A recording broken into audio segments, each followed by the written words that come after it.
Hi guys, welcome to a new FTMI 21 video, and today we are looking at taking the carburetor off because it needs a good clean out regardless, because we've had obviously some not so nice petrol running in the tank.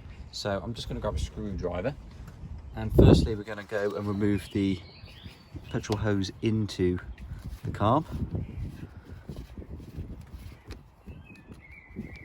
Try not to spill too much everywhere, but obviously it is what it is.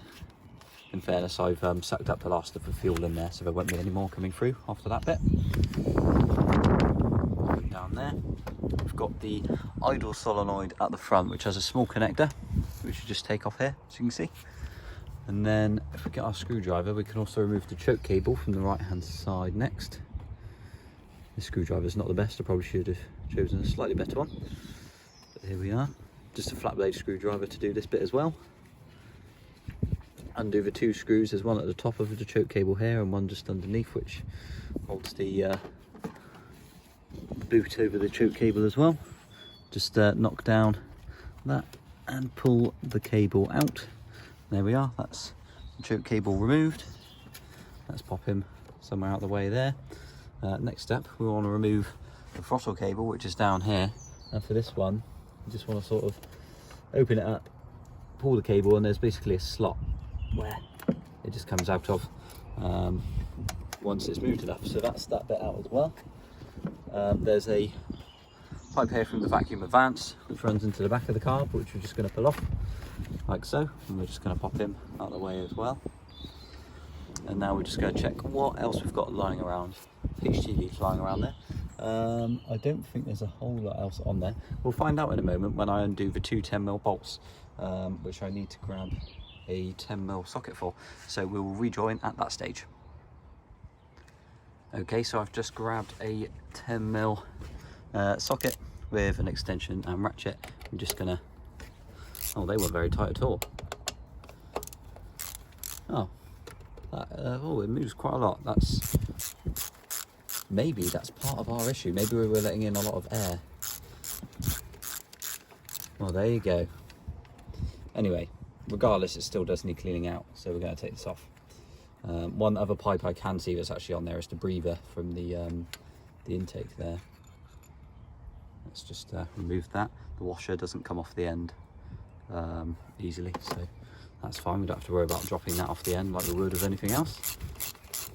Bear in mind, it's going to be full of fuel, so try not to put it absolutely everywhere, but ultimately you're going to get some somewhere. That's just the way with these. And then we're just going to lift it up. As you can see, this little hose is coming with us on the intake. We can remove that in a moment. But yeah, there's nothing else holding that in, so we can just lift him off and take him away. There's a little spacer on the bottom as well.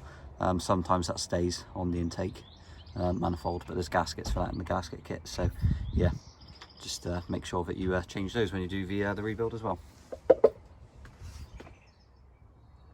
I've just removed that oil breather pipe from this section here, which goes to the plastic air intake, as we mentioned. This one's that vacuum pipe connection. This is the choke connection we were talking about here. Sorry, there's the bottom one, which holds the cover over the bottom of the cable, and then the top of the cable fits into there, and there's just screws which you do up for that particular piece. This is all the choke here, and there's obviously your top butterfly here, and then you've got the other one inside for your throttle, which moves with the throttle here. And this is, we were talking about the little slot and for the throttle cable to come out. Once you move this that way, you can angle the cable to come upwards and out of this way. This is your stop for the idle. Basically just adjusts this pivot so that you can get your idle right. Looking at it, I mean, it's a little bit dirty inside, not too bad, but obviously we weren't running the best fuel through the inner section there, and it looks a little bit oily in places, although the gaskets don't look too old. So I wonder if it has been rebuilt some point recently, but we'll take it apart, get rid of that rubbish fuel in there, probably replace the diaphragms and stuff. I'll see if I can get another gasket kit. I don't have one at the moment, so we'll have to sort that out.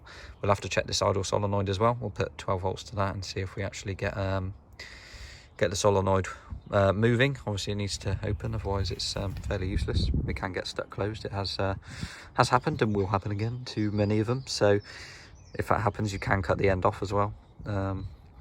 Not ideal, obviously, you can replace them, but it can be done instead. But yeah, this is just a quick look, obviously, how to take the carb off of the car. This is what we've done so far. Obviously need to clean out these jets and stuff as well while we're in there, check the float.